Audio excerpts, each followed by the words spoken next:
How's it going, everyone? In today's video, I'll show you on how you can simply change the country in OSU.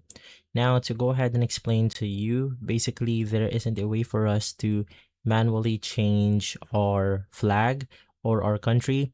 Basically, OSU will automatically detect the country that we are playing on, and from there it will then put that specific server location, and that's going to be it. But if you want to go ahead and choose another server, we are going to use a VPN, basically a very private network or virtual private network. I'm really sorry. And from here, you could just go ahead and search for something like VPN onto your web browser.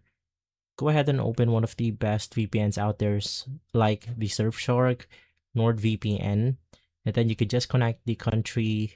You could connect to the country that you want to change into, and from there, you want to exit out of OSU, open it back in, and simply you should be good to go. Once again, there isn't a way for us to manually change our flag. If this video has been helpful, leave a like, subscribe, and follow us for more videos like this. Thanks for watching.